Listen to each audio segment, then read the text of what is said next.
අපි මේ ජීවත් වෙන ලෝකයේ සිමියුලේෂන් එකක්ද කියන ප්‍රශ්නෙට මම මගේ අදහස මගේ Facebook එකේ දැම්මට පස්සේ ගොඩ දෙනෙක් ප්‍රශ්නයක් විදිහට අහලා තිබ්බා. මේ ගැන තව ටිකක් දැනුවත් කරන්න පුළුවන්ද? ඒ වගේම මොකෙන්ද අපි මේ සිමියුලේෂන් එක ඇතුලේ මේ අපේ ගෙවන ජීවිතේදී මොකෙන්ද අපි ආරක්ෂා වෙන්න ඕනේ කියන ප්‍රශ්න අහලා තිබුණා. ඒ වගේමයි තවත් පිරිසක් අහලා තිබුණා උඹට පිස්සුද මොකද මොකද්ද මේ වෙලා තියෙන්නේ මොන හරි මද්‍රව්‍ය භාවිතා කරලාද ඒ වගේ ප්‍රශ්නත් අහලා තිබුණා. ඉතින් ඒ හැම කෙනාටම මට පුළුවන් විදිහට මම එතන කමෙන්ට් කරත් බොහොම කෙටියෙන් කමෙන්ට් කරන්න වෙන හින්දා මම හිතුවා යම්කිසි දුරකට විස්තරයක් කියන්න. ඇත්තටම මම අත්දැකපු දෙයක් හින්දා තමයි මෙහෙම කතා කරන්නේ. මේ වගේ මම ඉන්ස්පයර් වෙලා මෙහෙම කතා කරන්නේ මම ඇත්තටම අත්දැකපු දෙයක් මේ තුල තියෙන හින්දා. ඉතින් අපි දෙවියන් වහන්සේ කියලා හඳුන්වනවා මෙන්න මේ මම විශ්වාස කරන විදිහට මෙන්න මේ සිමියුලේෂන් එක ඩෙවලොප් කරපු මෙන්න මේ සිමියුලේෂන් එක හදපු ඒ හෙඩ් ඒ කියන්නේ ඉහළම පුද්ගලයාට ඉතින් එතනදී මේ සිමියුලේෂන් එක ඇතුලේ අපි ගමනක් යනවා. මෙතනදී මම කියනවා බයිබලයේ තියෙන පාඩ මම උපුටා දක්වනවා සමහර අවස්ථාවලදී එපිස 6 17 උපුටා දක්වමින් මම ප්‍රකාශ කරා දෙවියන් වහන්සේගේ යුද්ධායුධ කටලේ පැලඳ ගන්න කියලා. මොකද හැම පුද්ගලයෙකුටම විශේෂයෙන්ම හැම කිතුණුවෙකුටම මේ නපුරු දවස කියලා එකක් උදා වෙනවා. ඉතින් නපුරු දවසක් උදා වෙන්න පුළුවන්. ඉතින් ඒ අවස්ථාවකදී අපි නොවැටි ඉන්නේ කොහොමද? යුද්ධායුධ කට්ටලය දෙවියන් වහන්සේ විසින් අප වෙත ලබා දීලා තියෙන ඒ යුද්ධායුධ කට්ටලය අපි පැනඳගන්නේ කොහොමද? මේක නිකන් භෞතික තලයේ තියෙන යුද්ධායුධ නෙමෙයි. මේක හරිම ආත්මික තලයේ තියෙන යුද්ධායුධ කට්ටලයක්. ඉතින් මේවා එක්ක අපේ මේ ගමන යන්නේ කොහොමද කියන එක තමයි මම පැහැදිලි කරන්න හිතුවේ. ඔබ දන්නවා ඔබ කිසි දිනක නොගියපු මාර්ගයක ඔබ දුර ගමනක් ට්‍රිප් එකක් යනවා වෙන්න පුළුවන්, තනියම යනවා වෙන්න පුළුවන් බොහෝ විට. ඒ වගේ අවස්ථාවකදී ඔබ වාහනයක් පදවාගෙන යනවා නම් අපි හිතමු වංගු සහිත මාර්ගයකයි ඔබ යන්නේ කියලා. ඔබ අපි මෙහෙම ගමුකෝ අපි කොළඹ ඉඳන් ඔබ යනවා කියලා හිතන්නකෝ මාතලේ.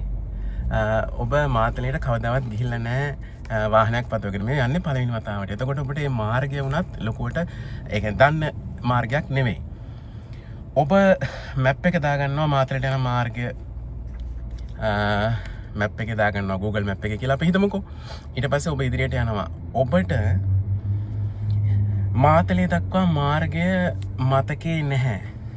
මාතලේ දක්වා මාර්ගය ඔබේ මතකේ නැති වුණා කියලා ඔබට ගැටලුවක් නැහැ. ඔබ වංගුවෙන් වංගුවට මේ මැප් එකත් එක්ක ඔබ ගමන යනවා. එතකොට ඔබට අතන මාතලේටම පාර පේන්නේ නැහැ. නමුත් ඔබට ඊළඟ වංගුව දක්වා ඔබට පාර පේනවනේ. ඔබට පාර පේනවා. එතකොට ඔබ මේ ගමන යනකොට දැන් Google Map එක හින්දා ඔබට මොකක්ද ලැබෙන අමතර සහාය? එකක් තමයි හැරෙන්න ඕන තැන් ටික පෙන්නනවා. හැරෙන්න ඕන තැන් ටික අපිට පෙන්නනවා. ඒ වගේමයි හැරෙන්නේ නැති වුණත් ඔබ සමහර තැනකදී ඍජු මාර්ග කොටසකදී ඉතා වේගෙන් ගමන් කරනවා වෙන්න පුළුවන්.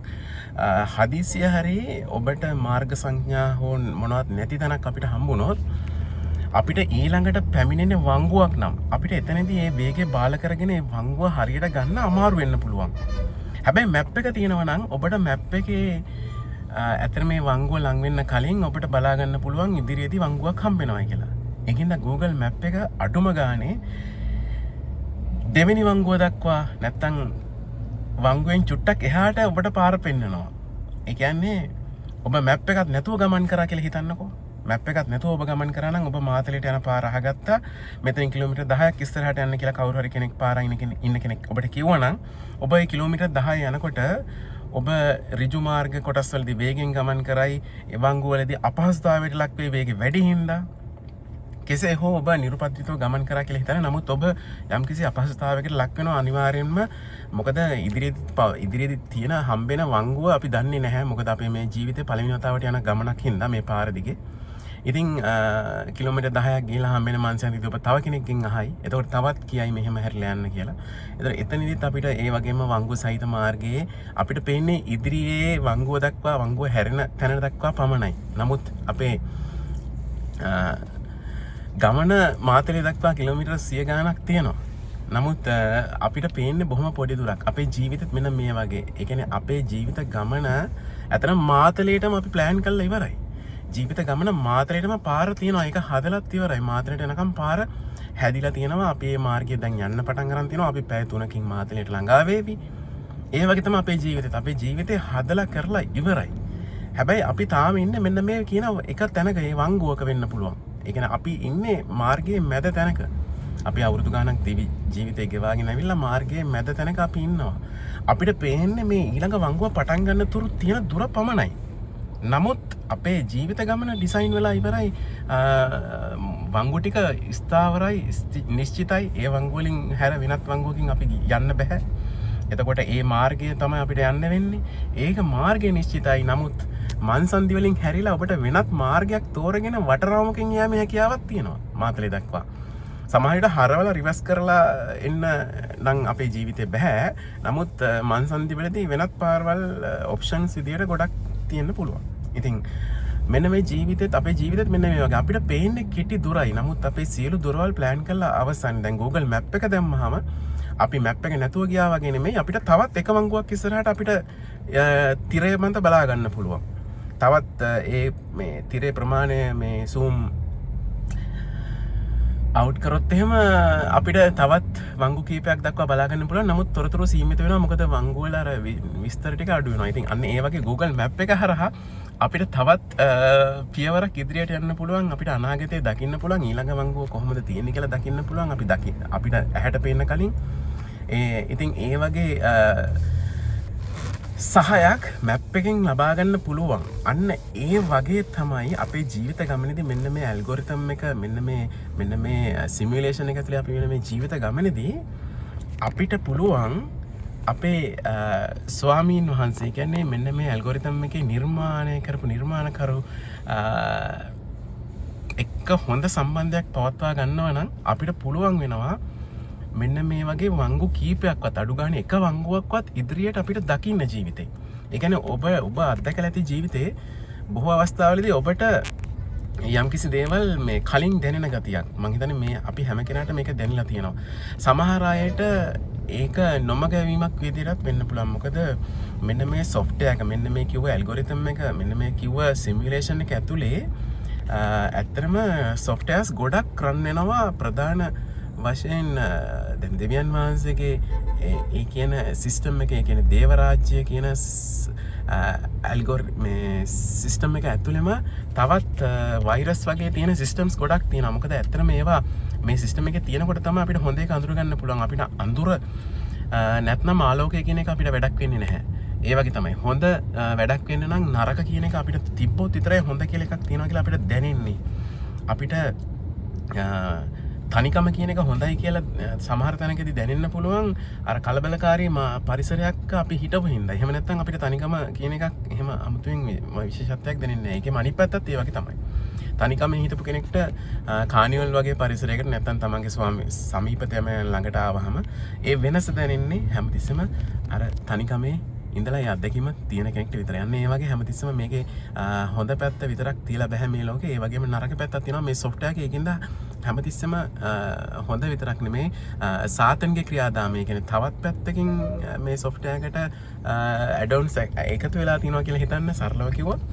ඉතින් අපිව නොමග යවන්න පුළුවන් මේ ඕනම ඒ කියන්නේ අර කියන නරක බලවේග වලින්. ඒ කියන්නේ අපි දෙවියන් වහන්සේට හදන අල්තාරය දෙවියන් වහන්සේට අපි කතා කරනවා වගේම දෙවියන් වහන්සේට හදන අල්තාරය තුලින් අපි දෙවියන් වහන්සේට කතා කරනවා වගේම අපිට පුළුවන් මේ ලෝකේ ඕන තරම් තියෙනවා යක්ෂයන්ට හදපු අල්තාර. ඉතින් යක්ෂයන්ට හදපු අල්තාර ඕන තරම් තියෙනවා. ඉතින් ඒ යක්ෂයන්ට හදපු අල්තාර හරහා අපි යක්ෂයාට අපේ ජීවිතේ බාර දීලා තියෙනවා ගොඩක් මිනිස්සු. ඉතින් ගොඩක් මිනිස්සු යක්ෂයාට ජීවිතේ බාර දීලා තියෙනවා. ඇත්තටම යක්ෂයා හරි කපටි. ඉතින් යක්ෂයා තමන්ගේ වසඟේ මිනිස්සු තබා ගන්න බලනවා. ඒ වගේමයි දෙවියන් වහන්සේ කැමති දෙවියන් වහන්සේගේ ළඟට මිනිස්සු වෙනවා නම් මොකද මෙතන මෙන්න මේ ගැටුමත් එක්ක හැමතිස්සෙම යක්ෂයා කරන්නේ රැවටීම. යක්ෂයා රවට්ටලා තියාගන්නේ. මොකද දෙවියන් වහන්සේට වගේ බලයක් යක්ෂයාට නැහැ. දෙවියන් වහන්සේට තියෙනවා අතිශය සංසන්දනය කළ නොහැකි තරම් බලයක්. ඒ බලය තුළ තියෙන ඒ ශක්තිය යක්ෂයාට නැහැ. යක්ෂයාට තියෙන්නේ උපාය පමණයි. යක්ෂයාගේ උපාය වන්නේ තොරතුරු අපෙන්ම දැනගෙන ඒ තොරතුරු භාවිතා කළ නැවත අපිට පහර දීම. ඉතින් යක්ෂයා ඒ ක්‍රමයට අපිත් එක්ක වැඩ කරගෙන යනකොට සමහරට ඔබ දකිනවා විශාල අනතුරු වෙනවා මිනිස්සුන්ට, විශාල විනාශ වීම වෙනවා, ජීවිත පූජා කරන්න සිද්ධ වෙනවා, ලේ පූජාවන් කරන්න සිද්ධ වෙනවා, රටවල් විදියට විනාශයටපත් වෙනවා, යුද්ධ හටගන්නවා. ඉතින් ගොඩක් දේවල් මෙන්න මේ වගේ ඇත්තටම හොඳ නැති නරක ප්‍රතිඵල ලබා දෙන්න පුළුවන් අර යක්ෂයාට හදපු අල්තාර මත අපි කරන පූජාවලින්. ඉතින් දෙවියන් වහන්සේට අපි අපේ ජීවිතේ බාර දෙනවා නම් දෙවියන් වහන්සේ අපේ උපතටත් කලින් ඉඳන් අපිව දන්නවා කියලා බයිබලයේ ලියලා තියෙනවා. අපේ මව් කුසට එන්නත් කලින් ඉඳන් දෙවියන් වහන්සේ අපිව දන්නවා කියලා බයිබලයේ කියනවා. ඉතින් එහෙම දෙවියන් වහන්සේට ඇයි අපි ආඥා කරන්න කියලා කෙනෙක් අහන්න පුළුවන්. ඇයි දෙවියන් වහන්සේ එහෙම දන්නවනම් ඇයි අපේ දේවල් එතුමා දන්නවනම් ඇයි අපි ඉල්ලන්න ඕන කියලා අහන්න පුළුවන්. නමුත් මෙන්න මෙහෙමයි, දෙවියන් වහන්සේ අපිව දන්නවා. අපි යක්ෂයෙක්ගේ පුත්‍රයෙක් වුණත් දෙවියන් වහන්සේ අපිව අඳුරනවා. මෙන්න මේ යාඥාව සහ දෙවියන් වහන්සේ පිළිගැනීම හරහා අපි කරන්නේ අපේ ජීවිතයේ ආධිපත්‍ය දෙවියන් වහන්සේට ලබා දීම කියන එක. එතකොට අපේ ජීවිතේ සම්පූර්ණ පාලනය දෙවියන් වහන්සේ කරා අපි යොමු කරනවා. ඒ කියන්නේ දෙවියන් වහන්සේගේ කැමැත්තට අපි අපේ ජීවිතේ බාර දෙනවා. එතනදී ඇත්තටම මෙන්න මේ software එක ඇතුලේ අපිට යම්කිසි වැඩිපුර වාසියක් ලබා ගන්න පුළුවන්. මෙන්න මේ කියන simulation එක ඇතුලේ අපිට වැඩිපුර වාසියක්. ඇත්තටම මේ ලෝකේ අපිට අවශ්‍ය දේ තමයි අපිට නොපෙනෙන අනාගතය කියන එක. අපිට නොපෙනෙන ඉදිරි කාලය. මේ software එකේ ඊළඟ පියවර මේ simulation එක අපි ඊළඟට යන්න තියෙන පියවර අපිට පේනවා නම් ඇත්තටම ඒකෙන් අපිට කල නොහැකි දෙයක් නැහැ. මුදල් නෙමෙයි මේ සිස්ටම් එකේ ලොකුම දේ. මේ සිස්ටම් එකේ ලොකුම දේ මෙන්න මේ කාලය කියන එකෙන් පොඩ්ඩක් ඉස්සරහට යෑම හැකියාව. දෙවියන් වහන්සේට කාලය කියන එක දෙවියන් වහන්සේගේ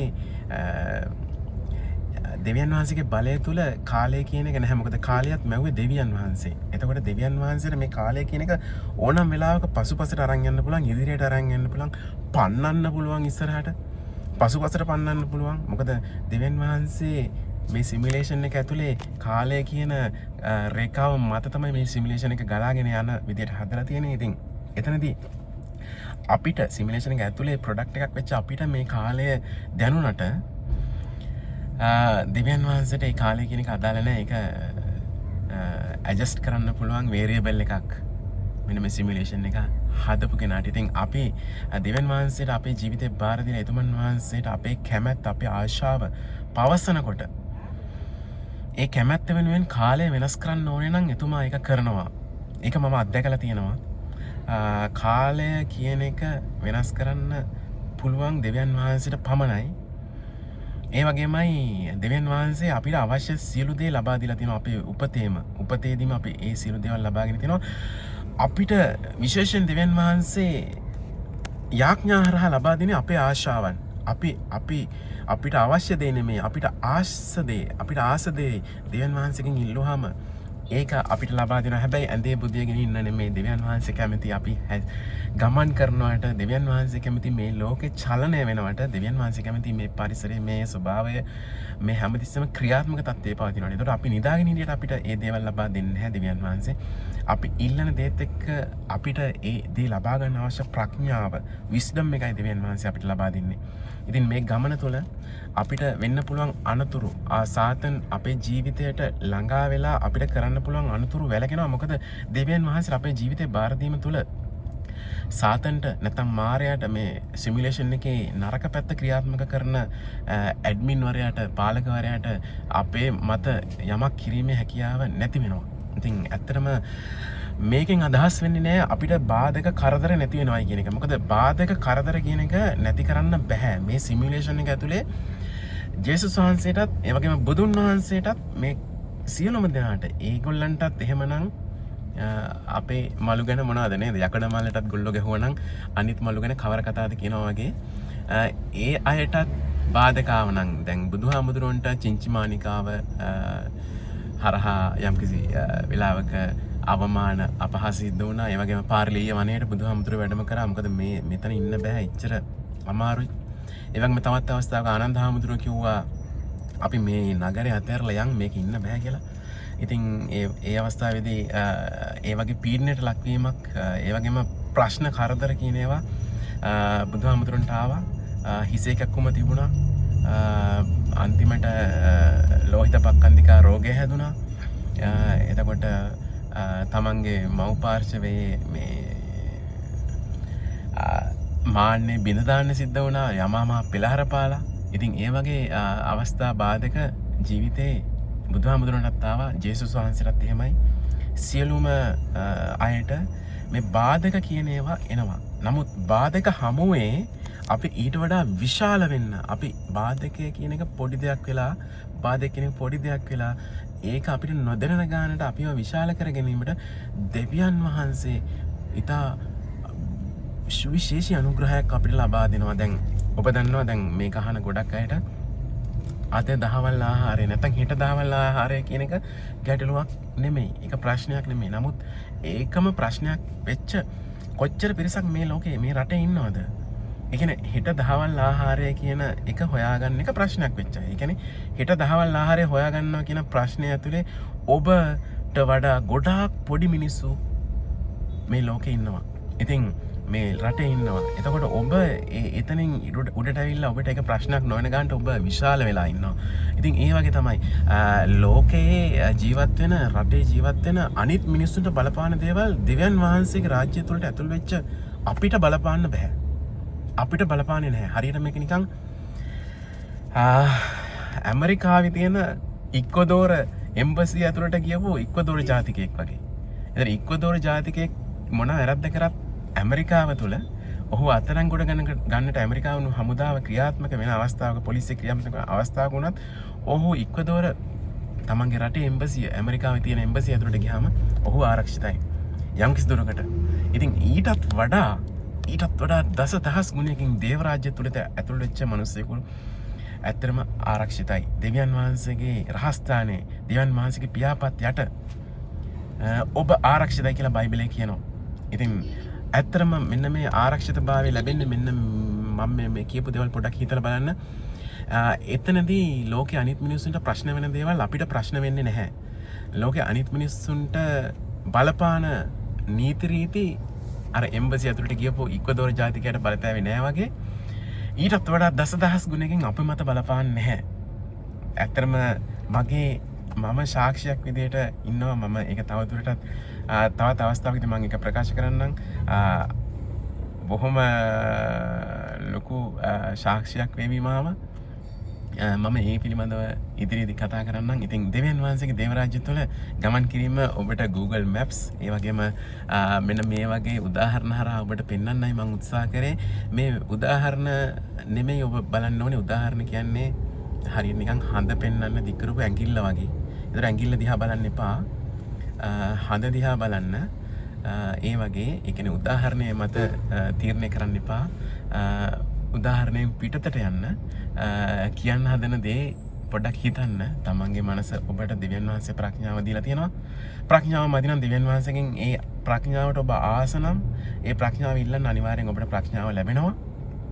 ඉතින් ඒ තුලවත් මේවා තීරුම් ගන්න බලන්න. හැමතිස්සෙම බනින්න, හැමතිස්සෙම ඒ වගේ ක්‍රියාත්මක වුණාට වැඩක් නැහැ. අතන මම හැබැයි උදව් කරන්නේ, මම කමෙන්ට් එකක් හරි දාන්නේ මට බැනුපයට තමයි. මොකද මම දන්නවා ඔවුන් තමයි පීඩාවට පත් වෙලා ඉන්නේ කියලා. පීඩාවට පත් වෙච්ච අයටයි අපි උදව් කළ යුත්තේ. අපි දන්නවා සාතන්ගේ ග්‍රහණයට අහු වෙලා සාතන් වෙනුවෙන් අල්තාර හදලා බුද්ධ පූජා පවත්වමින් ඉන්න අයට දෙවියන් වහන්සේගේ නම ඇහුණත් යක්ෂ ආවේශ වීම සාමාන්‍යයි. මොකද මෙන්න මේ සිමියුලේෂන් එකෙන් එළියට පනින්න හදන කාට වුණත් මාරයා පහර දෙන්න පටන් ගන්නවා. මේ සිමියුලේෂන් එකෙන් යම් කිසි විදියකින් දෙවියන් වහන්සේට ලං වෙන්න හදන කාටවත් මෙන්න මේ සිමියුලේෂන් එක ඇතුලේ මාරයා පහර දෙනවා. උදාහරණ විදිහට කිව්වොත් බුදුරජාණන් වහන්සේ මම දන්න විදිහට මම දන්න බුදුදහම අනුව මෙන්න මේ සිමියුලේෂන් එක පිළි අරගෙන මෙන්න මේ සිමියුලේෂන් එකෙන් අයින් වෙන්න මෙන්න මේකෙන් ගැලවිලා එළියට යන්න ක්‍රමයක් තමයි හොයන්න උත්සාහ කරේ. එතකොට එතනදිත් මාර දූවරු ආවා, මාරයාගේ බාධා ආවා. මේ සිමියුලේෂන් එකෙන් ගැලවිලා යන කෙනාටත් මාරයා බාධා කරනවා. ඒ වගේමයි මේ සිමියුලේෂන් එක ඇතුලේ හොඳින් ජීවත් වෙන්න දිව්‍යන් වහන්සේගේ අනුග්‍රහය යටතේ යම් කිසි දුරකට ඊළඟ වංගුව දක්වාවත් ඔබට පේනවා නම් ඔබ මං හිතන්නේ වාහනේ ආරක්ෂිතයි ඔබේ ගමනේදී. ඉතින් අන්න ඒ වගේ දෙවියන් වහන්සේ තුරට ඇතුල් වෙනකොටත් මෙන්න මේ කියන සාතන් ඔබට බාධා කරනවා අර මාර දූවරු බුදුහාමුදුරුවෝ ළඟට එවුවා වගේම. ඉතින් මෙන්න මේ අවස්ථාවලදී ඔබ ආරක්ෂා වෙන්න ඕනේ. අන්න ඒකට තමයි මම කියන්නේ ආරක්ෂා වෙන්න ඕනේ කියන එක. මම හැමතිස්සෙම කියනවා දෙවියන් වහන්සේගේ යුද්ධායුධ කට්ටලේ පැලඳ ගන්න ඕනේ. මොකටද? මොකෙන්ද ආරක්ෂා වෙන්නේ කියලා අපේ යාළුවා අහලා තිබ්බා. ඔබ යන ගමන සාර්ථක නම් ඔබට ගල් ගහනවා අනිවාර්යයෙන්ම. ඔබ යන ගමන සාර්ථක නම් ඔබ පළදරනවා නම් ඔබට බාධක කරදර වැඩි. අන්න ඒ වලින් තමයි ඔබ ආරක්ෂා වෙන්න ඕන. ඔබ නොසලකා හරින ලද්දෙක් නම්, ඔබ අත්හරින ලද්දෙක් නම් ඔබට බාධක නැහැ. ඔබ එහෙනම් ආරක්ෂා වෙන්න අවශ්‍ය නැහැ. ඔබ කොහොමත් නොසලකා හැරලා ඉවරයි. ඔබට අනතුර කොයි වෙලේද කියලා කියන්න බෑ. උදාහරණයක් විදිහට මම මෙහෙම කියන්නම්. ඔබගේ ගෙදර සුරතලෙක් ඉන්නවා. අපි හිතමු පූස් පැටියෙක් හරි බලු පැටියෙක් හරි කියලා. ඔබ සුරතලාට ඔබ ස්වාමියා. සුරතලාගේ ස්වාමියා වන්නේ ඔබ. සුරතලාගේ දෙවියන් වෙන්නේ ඔබ. එතකොට ඔබ සුරතලාගෙන් බලාපොරොත්තු වෙන්නේ මොනවද? ඔබ සුරතලාගෙන් බලාපොරොත්තු වෙන්නේ හම්බ කරලා ගේනල්ලා දෙන්න, කන්න දෙන්න. ඒව බලාපොරොත්තු වෙන්නේ. ඔබ සුරතලාගෙන් බලාපොරොත්තු වෙන්නේ සුරතලා ඔබ සතුටු කිරීම, ඔබව අගය කිරීම, ඔබව ලෙවකෑම, ඔබට සතුට දීම, ඔබ ඉදිරියේ උඩපැන බඩපිනුම් ගහන එක. ඒ දේවල් තමයි ඔබ සුරතලාගෙන් බලාපොරොත්තු වෙන්නේ. ඉතින් සුරතලා ඒ දේ දෙනවනම් ඔබ සුරතලාට නොකරන දෙයක් නැහැ. ඔබ සුරතලා ලෙඩ වුණොත් බෙහෙත් උපරිම වියදමක් දරලා අරන් දෙනවා. ඔබ සුරතලාව ඔපරේට් කරනවා පිළිකාවක් හැදුනොත්. ඔබ සුරතලාට රසවත් සහ පෝෂණ කෑම දෙනවා. ඔබ සුරතලාව නාවනවා. ඒ වගේම හොඳ පරිසරයක AC කාමරයක හරි තියලා තියෙනවා. හැබැයි සුරතලා හිතනවා වෙන්න පුළුවන් මේ මොකද්ද මම මේ මනුස්සයාගේ කකුල් ලෙව කකා මේ කරන්නේ. මම මෙතනින් එළියට යන්න ඕනේ. මීට වඩා ලස්සන ලෝකයක් එළියේ මට පේනවා. සමහර වෙලාවට පේනවා වෙන්න පුළුවන්, නැත්නම් නොපෙනෙනවා වෙන්න පුළුවන්. නමුත් හිතනවා වෙන්න පුළුවන් මං මේ ඉන්න තැන හරිද? මම මෙතනින් එළියට මේ සිස්ටම් එකකින් ගැලවිලා, මම මේ ගෙදරින් ගැලවිලා, මේ ස්වාමියාගෙන් ගැලවිලා මං එළියට ගිහලා මගේ නිදහස භුක්ති විඳිනවා කියලා. ඔබ මොකද හිතන්නේ? ඒ ආකාරයෙන් හිටපු ඒ සුරතලා එළියට ගියොත් මොකක් වෙයිද? ඔබ හිතනවාද ඔහු හොඳ දෙයක් ලබා ගැනීම කියලා? මම ඒකට උත්තරේ ඔබ මත ඉතුරු කරලා මම කියන්නේ නැහැ. ඉතින් ඒකට උත්තරේ ඔබ මතම ඉතුරු කරලා ඔබ හිතලා ඔබ කියන්න. ඒ සුරතලාම, ඔය කියන ගෙදර ඉන්න සුරතලාම කෑම දාන වෙලාවට ඔබගේ දරුවාගේ අත හපන්න ගියොත්, ගෙදරට එන මිනිස්සු හපන්න ගියොත්, ඔබට සතුට දෙන්නේ නැතිව බොහොම නිකන් මහා සැරපරුෂ විදියට හිටියොත්, ඒ කියන්නේ එහෙම වුණොත් ඔබ ওই සුරතලාට මොකද කරන්නේ? ඔබ ඔහුට බෙහෙත් කරනවද? අර හොඳ ආදරණීය සුරතලාට වගේම බෙහෙත් කරනවද? ඔබ ඔහුට ආදරණීය සුරතලෙක්ට වගේම කෑම බීම දෙනවද? ඔබ ආදරණීය සුරතලෙක්ට වගේම පිළිකාවක් හැදුනොත් බෙහෙත් කරනවද? ඔබ ආදරණීය සුරතලෙක්ට වගේම අර නපුරු සුරතලාට නිදහස දෙනවද? කූඩුවක දාන්න නැතුව, හිර කරන්න නැතුව නිදහස දෙනවද? මං හිතන්නේ නැහැ. මං හිතන්නේ ඔබ අනිවාර්යයෙන්ම නපුරු සුරතලා හිර කරනවා. ඔබ ස්වාමියා වුණාට ස්වාමියාට ගරු නොකරන සුරතලෙක්ට ලැබෙන ඉරණම තමයි පීඩාව. බඩගින්න, හිරකිරීම, බෙහෙත් නොලැබීම, අන්නේ පීඩාව. ඔබ ස්වාමියා යටතේ හිටියත් ඔබ ස්වාමියාට ගරු නොකරනව නම් ඔබ පීඩාවට ලක් වෙනවා. මෙන්න මේ සිමියුලේෂන් එකේ ඇතුළෙත් අපි ජීවත් වෙන මෙන්න මේ සිමියුලේෂන් එක ඇතුළෙත් මෙන්න මේ දේමයි අපිට දකින්න පුළුවන්. මේක අත්දැකලා කියන්න පුළුවන් දෙයක්. මේක ප්‍රායෝගිකව කියන්න පුළුවන් දෙයක්. ඔබ දෙවියන් වහන්සේව ගරු කරනවා නම්, දෙවියන් වහන්සේට praising the God, දෙවියන් වහන්සේ ප්‍රේස් කරනවා නම් අනිවාර්යයෙන්ම දෙවියන් වහන්සේගෙන් කිසිවක් ඉල්ලන්න අවශ්‍ය නැහැ. සතුටු කරන්න, අගය කරන්න, එපමණයි කරන්න ඕනේ. ඔබ දැකලා ඇති පෙරදිග මේ හින්දු ආගම ගත්තොත් ලක්ෂ්මී දේවගණ ගැන අපි දැක්කොත් ලක්ෂ්මී දේවගණට තියෙනවා ස්තෝත්‍ර. ඒ ස්තෝත්‍රවල කියන්නේ ඔබ හරි ලස්සනයි. ඔබ විෂ්ණු දෙවියන්ගේ බිරිඳ. ඔබ මෙහෙමයි. ඔබ ධනයට අධිපති. ඔබ මෙහෙමයි. ඔබ මෙහෙමයි. ඔබ මෙහෙමයි කියලා ඇත්තම ඒ ලක්ෂ්මී දේවගණගේ ගුණ විතරයි මේ වාක්‍යවල තියෙන්නේ. ඒ ගාථාවල ස්තෝත්‍රවල තියෙන ගුණ විතරයි. නැතුව සල්ලි ඉල්ලන්නේ නැහැ. ලක්ෂ්මී දේවගණට කියන්නේ මට සල්ලි දෙන්න කියලා. ඉතින් අහලා බලන්න YouTube එකේ ලක්ෂ්මී ස්තෝත්‍ර කියලා ලක්ෂ්මී ස්තෝත්‍ර කියලා ගහපු ගමන් එනවා. ඉතින් ඕන තරම් එනවා. ඒ හැම එකකම තියෙන්නේ ලක්ෂ්මී දේවගණගේ ගුණ. අනිත් දෙවියන් ගැන උනත් පෙරදිග හින්දු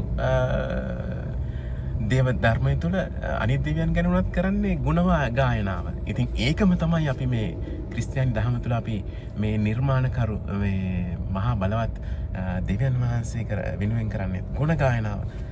ඔබ යමෙක්ගේ ගුණ ගායනා කරොත් අනිවාර්යෙන්ම ඔහු ඔබට සලකනවා. මේ සැලකීම නැතුව මේ ලෝකේ ජීවත් වෙන්න බෑ. අර බල්ලා ගෙදරින් ඒ කියන්නේ සුරතලා ගෙදරින් එළියට ගියා නම් සුරතලා අත්හර දමනු ලැබුවෙක් බවට පත් වෙනවා. ඔබ තවදුරටත් ස්වාමියා සපා ගන්න ගියොත් ඔබ තවදුරටත් දෙවියන්ට විරුද්ධ වුණොත් දෙවියන් ඔබ අත්හැරලා දාවි. අත්හැර දැමුවක නොවන්නු පිණිස යාඥා කරන්න කියලා බයිබලයේ කියන්නේ ඒකයි.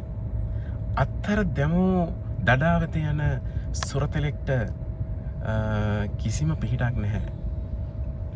කොයි වෙලේ ඔහුගේ ජීවිතය තොර වෙයිද කියන එක ගැන කිසිම ෂුවර් එකක් නැහැ. නමුත් ඔබ ලෙඩ වුණත් ඔබගේ ස්වාමියාගේ ගෘහයේදී ඔබ ආරක්ෂිතයි. මොකද ඔබට ඔපරේෂන් එකක් හරි කළා ඔබ සුවපත් කරනවා. ඉතින් මෙන්න මේ කියන කතාව ඔබ තේරුම් ගන්න බලන්න මෙන්න මේ උදාහරණ සියල්ල ඇසුරෙන් ඔබ ස්වාමියාගෙන් මිදිලා යන සුරතලෙක් වගේ මේ සසර ගමනේ නොපෙනෙන පිටත නිදහසක් හොයාගෙන ඔබ යනවද? මොකද මම අහන්නේ මේ ලෝකේ මම තාම කවුරුත් දැක්කේ නැහැ මෙන්න මේ කියන නිදහස හරියටම හොයාගත්තා කියලා මට අල්ලලා ටච් කරලා බලන්න පුළුවන්. ඒ කියන්නේ භෞතිකව නෙමෙයි ආත්මිකවත් ටච් කරලා බලන්න පුළුවන් කෙනෙක් මට හම්බුනේ නැහැ මේ නිර්වාණය තුල හෝ කොහෙවත් ගිහිල්ලා බොහොම හොඳ තැනකට ගියපු. ඉතින් ඇත්තටම මේ මොකද මම බුද්ධාගමේ ඉගෙන ගත්ත ඒ වගේම බුද්ධාගම හොඳට මං හිතන්නේ යම්කිසි අවබෝධයක් තියෙන කෙනෙක්. ඉතින් මට හම්බුනේ නැහැ.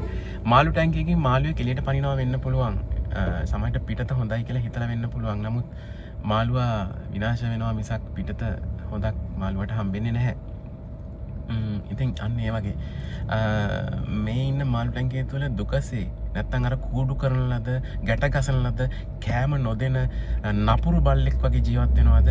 නැත්තම් බොහොම සතුටෙන් බොහොම හොඳට ස්වාමියාත් එක්ක සතුටු වෙලා නටලා ඩාන්ස් කරලා උඩ පැනලා බඩ පිනුම් ගහලා හොඳට කෑමත් කාලා සතුටෙන් ඉන්න තැන ජීවත් වෙනවද කියන එක ඔබගේ තීරණය. නොදන්න දෙවියන්ට වඩා දන්න යක්ෂයාත් හොඳයි කියලා කතාවක් සිංහල අපේ ජනවාහරේ තියෙනවා. ඉතින් යක්ෂයා සහ දෙවියා කියන වචන අපි අමතක කරොත් නොදන්න දෙයට වඩා දන්න දේ කොහොමත් අපිට හොඳයි. ඉතින් ඔබ මොකද්ද තෝරගන්නේ? හැමතිස්සෙම අපේ හිත අපිට ලැබිච්ච දේ නෙමෙයි නොලැබුණු දේ ගැන පසුතැවෙනවා.